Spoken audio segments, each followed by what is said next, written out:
Bildiyiniz kimi bugün çox pis bir hadisə yaşandı. Bəlkə də Azərbaycanda bir ilki idi. Və İdrak liseyində Bakıda bir 10-cu sinif şagirdi bir müəllimini güllələdi. Bir məktəb müəllimini güllələdi, hansı ki onun 28 yaşı var idi və o qadın müəllim idi. Ümumiyyətlə Azərbaycanda hal-hazırda müəllimlik az qala sistematik formada, müəllimlik zaman-zaman dəyərdən salınan, hörmətdən salınan ən lazımlı peşələrdən biridir. Azərbaycanda son illərdə müəllimlər çox tənqid olunur. Son illərdə ümumiyyətlə həm cəmiyyət tərəfindən, həm də sistematik olaraq sanki dövlətin görünməz bir əl olaraq, dövlətin bir aparat kimi işləyən bir mexanizm kimi müəllimləri nüfuzdan salmağa çalışırlar və bugünkü nəticə həm də bunun çıxartdığı, bunun bugünə kimi formalaşan vəziyyətdən dolayı yaranan bir nəticə idi. Mən bunu belə ifadə etmək istəyirəm. Ümumiyyətlə Azərbaycanda siz görün son 20 ildə müəllimlər nələrə cəlb olunub, xüsusilə də seçki saxtakarlığında biz müəllimlərin nə qədər tənqid olunduğunun şahidi oluruq. Müxtəlif rüşvət əməllərində, müxtəlif korrupsiya hallarında məktəb rəhbərlərinin və yaxud da ki, universitet müəllimlərinin, universitetdə dekanların, prorektorların, kafedra müdirlərinin və s. və ilaxır siyahını uzatmaq olar. Təbii ki, bu problem burada fərdlərdə deyil, problem burada sistemdə idi. Amma sonuç etibarilə Azərbaycanlıların çox böyük bir əksəriyyəti bu hallarda, bu yaşanan problemlər zamanı fərdləri qınayıblar, müəllimləri yəni qınayıblar və hədəf kimi müəllimlər seçilib uzun illər. Dövlətin yürütdüyü siyasətdə də mən bunu hiss edirəm ki, dövlətin yürütdüyü siyasətdə də müəllimlər sanki dışlanılır, uzaqlaşdırılır, onlara sanki qəribə bir peşə sahibi kimi az qala gəlmə verərlər cəmiyyətə. Məsələn, son dövrlər bizim təhsil nazirimiz də qeyd etdi ki, biz istəyirik ki, yaxın illərdə müəllimlər 8 saatlıq iş rejiminə keçilsin. Sual ortaya çıxır. Niyə ki, əgər bu müəllim gəlib öz iş saatında, məktəbində dərsləyib, evinə gedə bilirsə, niyə o saat 17:00-a kimi məktəbdə olmalıdır? Bir qədər konspirologiya olsa da, bir çox alimlərin, ümumiyyətlə bir çox fərziyyətçilərin fikrinə görə yaxın illərdə, yaxın 100 ildə insanlar üçün ən dəyərli vaxt olacaq, insanlar üçün ən dəyərli zaman olacaq. Və bugün biz görürük ki, peşə sahiblərindən ən çox vaxtı olan nisbətən müəllimlərdir ki, boş vaxtları olan, yəni müəllimlərin məktəbdə olan vaxtı onsuz da boş keçmir. Müəllimlərin yazdıqları az qala tədris etdiklərindən daha çoxdur. Summativlər və s. və ilaxır jurnalların yazılması, summativlərin yazılması, mən indi uzatmaq istəmirəm o siyahını, bu videoyu izləyən müəllimlər mənim fikrimi təsdiqləyə bilər. Və onların heç əmək haqqıları da bugünkü reallığa uyğun deyil. Doğrudur, bizim təhsil nazirimiz qeyd edir ki, əmək haqqılar obyektivlik üçün, həm də müəllimlərin özünün inkişafına təmin edilməsi üçün imtahanlar keçirilir və bu imtahanların nəticəsində onlar 30% maaşını artıra bilərlər. Amma mən sual edirəm buradan, cənab nazir, sizə və Yeni Azərbaycan Partiyası iqtidarına son illərdə artan əmək haqqı müqabilində maaşlar nə qədər artıb? Müəllimlərin maaşından söhbət gedir. Və siz diqqət edin ki, bəzi ixtisaslar üzrə həmin o imtahanlar, sertifikasiya adlandırdığımız imtahanlar yalnız son ildə baş tutdu. Tarix müəllimləri üçün elə bir də bunu nümunə kimi gətirib. Və yaxud da ki, Azərbaycan dili və ədəbiyyatı üzrə müəllimlər artıq ikinci dəfə imtahana giriblər. Və hələ bəzi müəllimlər var ki, onlar hələ birinci dəfə belə sertifikasiya imtahanına girə bilməyiblər. Hələ müəllimlərin işə qəbulu imtahanında üzləşdiyi problemlər, orada yaşananlar tamamilə başqa bir mövzudur. Ümumiyyətlə, Azərbaycanda bugün müəllimlərin çox böyük problemləri var. Mən bunu tam səmimi olaraq qeyd edirəm. Mənim ətrafımda da kifayət qədər müəllim işində işləyən və vicdanı ilə, şərəfi ilə dövlətə xidmət edən, bu cəmiyyətə xidmət edən müəllimlər və onların da kifayət qədər problemləri var. Amma Azərbaycan cəmiyyəti, Azərbaycan dövləti sanki müəllimlərin problemlərini görməzdən gəlir. Bu müəllimlərə ikili standartla yanaşmanı mən başa düşə bilmirəm. Bu nədən qaynaqlanır? Bu problemin kökü haradadır? Mən həqiqətən bunu anlaya bilmirəm. Müəllimlərin maaş problemi var birinci növbədə. Müəllimlərin Azərbaycan cəmiyyətində, Azərbaycan dövlətində dəyər və hörmət problemi artıq yaranıb. Diqqət edin, biz 15-20 il öncə bir qədər də hələ daha əvvələ mən qayıtmaq istəmirəm. 15-20 il öncədən nümunə götürürəm ki, müəllimlik az qala ən hörmət edilən bir peşə idi. Biz kəndlərdə, rayonlarda, şəhərin özündə müəllimlərimizi görəndə çox böyük sayğı və hörmətlə yanaşırdıq. Amma indi müəllimlərin peşə olaraq artıq o qədər sanki cəmiyyət tərəfindən diqqətə, hörmətə layiq görülmür onlar. Yaxşı, bunun səbəbi nədir? Bəs nə baş verdi ki, Azərbaycan cəmiyyəti nə qədər dəyişdi ki, Azərbaycan müəllimləri və yaxud da nə qədər dəyişdi ki, bugün Azərbaycan müəllimlərinə hörmət həm cəmiyyətdə, həm də dövlət arasında bu qədər aşağı düşüb. Və bugünkü bu problemin kökü həm də buradadır. Bizim şagirdlərimizin, müəllimlərin üzərində az qala hökmranlığı hökm sürür məktəblərdə və universitetlərdə, tələbələrin də həmçinin. Mən burada baxın, burada xüsusi bir diqqət çəkim. Mən özüm də azadlıq tərəfdarıyam. Mən özüm də tələbə olarkən və yaxud da elə məktəbli olarkən kifayət qədər azad düşüncəli bir insan olmuşum. Amma azad düşüncəli bir insan olmaq qarşındakı insana hörmətsizlik etmək demək deyil.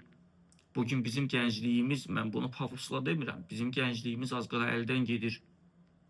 Bizim gəncliyimiz kriminal dünyaya meyil salıb.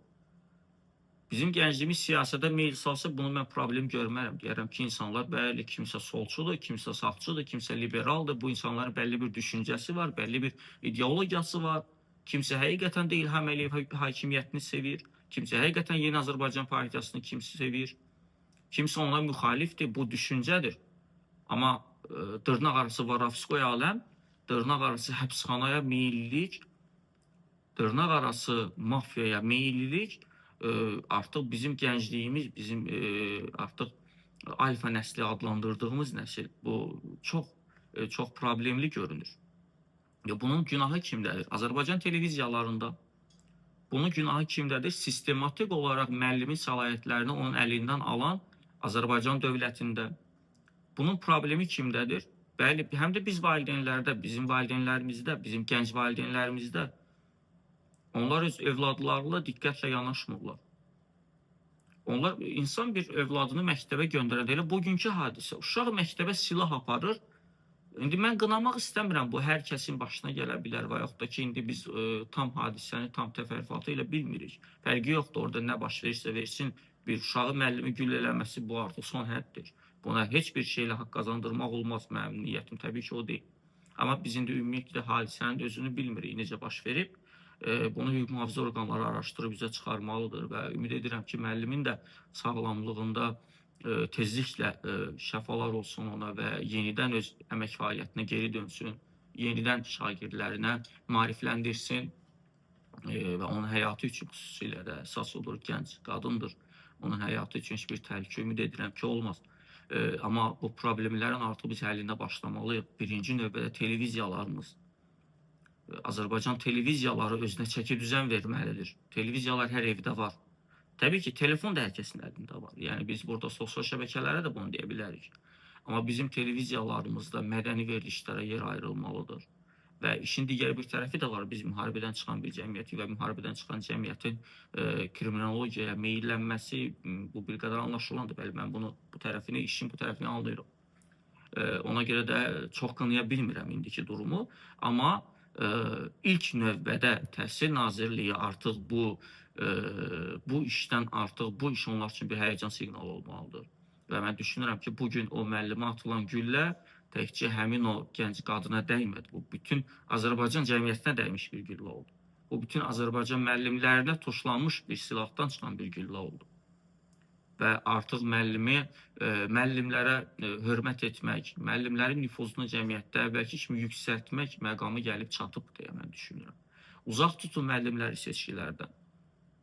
Hər kəsin əlində telefon gəlib çəkir, yerləşdirir internetə, sosial şəbəkələrə və yaxud da ki, televiziya platformalarına və insanlar da onu izləyir. İnsanlar da artıq bu cür düşüncə formalaşıb ki, müəllim rüşvətxordur, müəllim saxtakardır, müəllimlər həmişə cəmiyyətə və insanlara haqsızlıq edir, müəllimlər ədalətsizdir və bu insanlara zaman-zaman aşılanır.